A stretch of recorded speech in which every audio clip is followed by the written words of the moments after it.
আচ্ছা পটকা এখন থেকে মন খারাপ করে কি করবে? মানে এক্ষুনি তো যাচ্ছে না, একটা ব্যবস্থা হয়ে যাবে, দাঁড়াও না। তা বলে তিন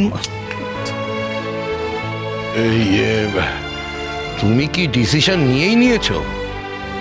না, এই মুহূর্তে ডিসিশন নিইনি, মানে এখানকার কিছু কাজকর্ম আছে সেগুলো সেরে ফেলতে হবে। হ্যাঁ, যদি যেতে হয় 3 মাসের জন্য তো যাবো।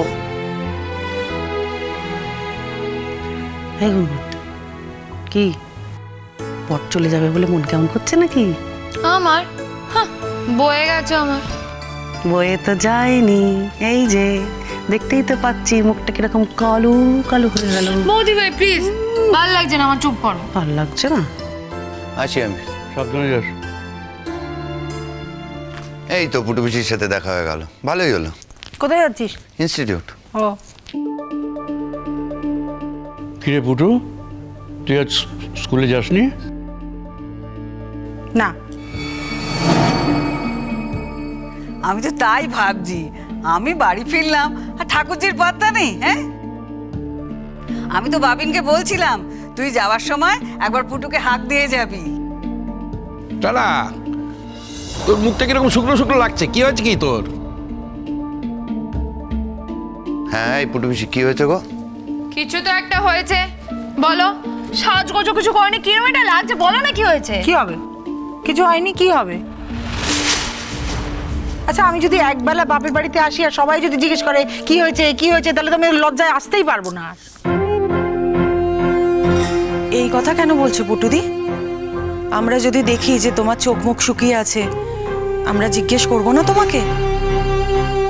আর তুমি যখন আমাদের চোখ মুখ শুকনো অবস্থায় দেখো, তুমি তো আমাদের কতবার জিজ্ঞেস করো। ও পুটুদি, সকাল থেকে কিছু খাওয়া দাওয়া করনি? কি গো? যদি কিছু খাবার থাকে একটু দাও তো, আমার খিদে পেয়েছে। নিশ্চয়ই নির্ঘাত কিছু হয়েছে ঠাকুরজি। ওই দেওলিনা তোকে কিছু বলেছে না? ভাই, আমার এখন এসব কথা বলতে ভাল লাগছে না। না পুটু পিসি, তুমি বলো কি, মানে ওই দেবলীনা আন্টি কি তোমায় অপমান করেছেন? দেখো বলো, তাহলে কিন্তু আমরা ছেড়ে দেবো না। আমরা তো নিজের চোখে দেখেছি উনি কিভাবে, কি সাংঘাতিকভাবে অপমান করতে পারেন। তুমি প্লিজ খুলে বলো পুটু পিসি। আচ্ছা, সুকল্যাণ কাকু কোথায়? আরে, কেউ আমাকে অসম্মান করেনি, কেউ অপমান করেনি, তোরা শুধু শুধু ভাবছিস। না, কিছু একটা তোমার হয়েছে, মুখটা দেখি না, মুখটা অন্যরকম লাগছে, কেন এরকম কালো করে আছে বলো তো মুখটা? কিছু খাবার খাওনি তুমি? হ্যাঁ বুটু পিসি, দাঁড়া দাঁড়া। ও মা, ছোট মা বলছি একটু কিছু খাবার দাবার নিয়ে, ছাড়া আমি গিয়ে নিয়ে আসছি। হ্যাঁ দাঁড়া। না না, তুমি দাঁড়াও গুনগুন, আমি খাবার নিয়ে আসছি, এক্ষুনি আনছি।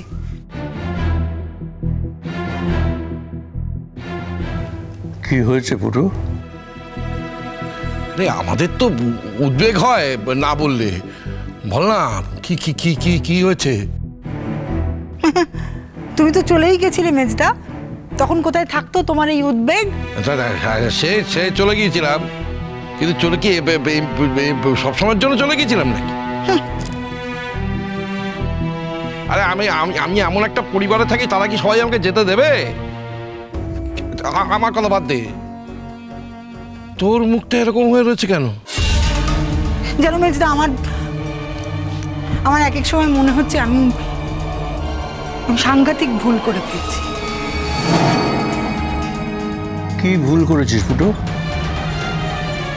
না মানে আমার বোধহয় বিয়েটা করা উচিত হয়নি।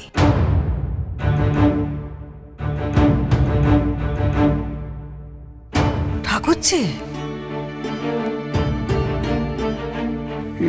কি ভয়ঙ্কর কথা বলছো তুমি? আমার তো তোমাকে দেখে কখনো অসুখী মনে হয়নি এক মাসে, হঠাৎ এরকম কথা মনে হচ্ছে কেন? বললাম আমি আমার মনের কথা বললাম। পুটুদি, নাও তো তাড়াতাড়ি করে কিছু খেয়ে নাও। এত বেলা হয়ে গেছে, এখনো কিছু হাসনি? ও পুটুদি, তুমি কাল রাতে কিছু খাওনি? দাঁড়াও না, খাচ্ছি তো। আচ্ছা ঠিক আছে, আমি যাই গিয়ে জলটা আনি। না না, জল আনতে হবে না, থাক।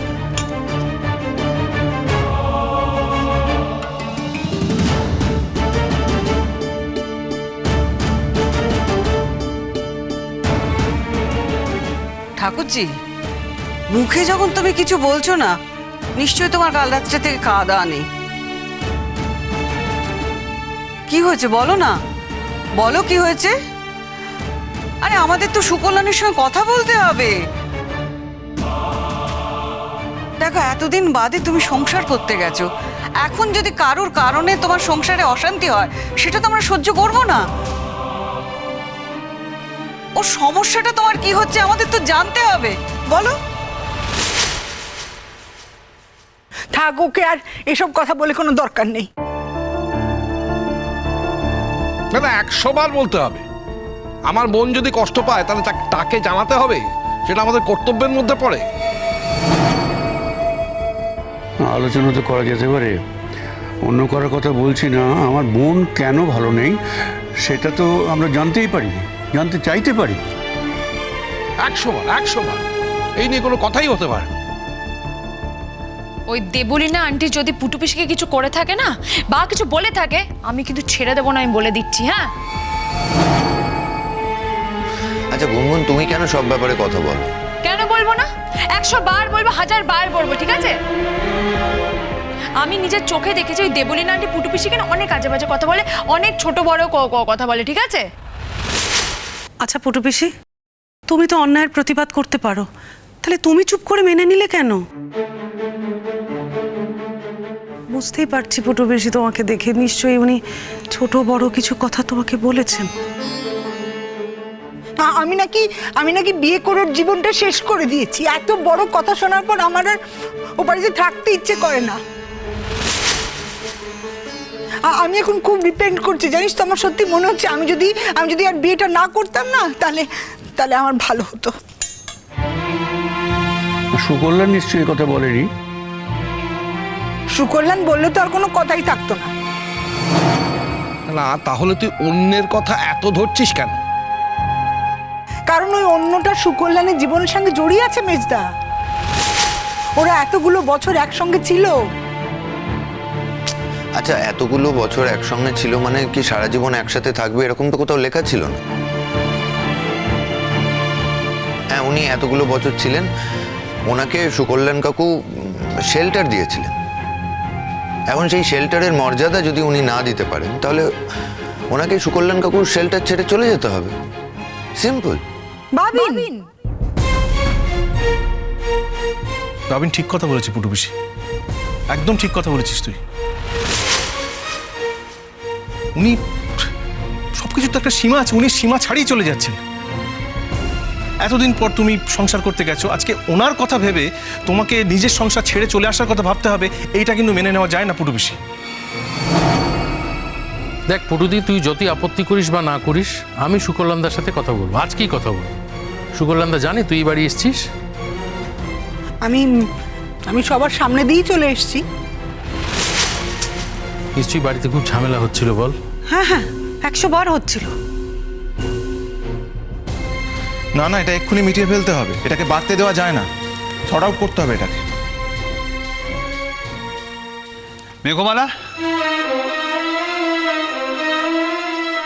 তুমি হঠাৎ এলে যে? এই তো সুকল্যাণ এসে গেছে। হঠাৎ মানে? আচ্ছা, তুমি জানো না আমি কেন এসেছি? তুমি না দুম করে বাড়ি ছেড়ে চলে এলে, আমার যে না এসে উপায় থাকে না। তুমি সেটা এখনো বোঝো না?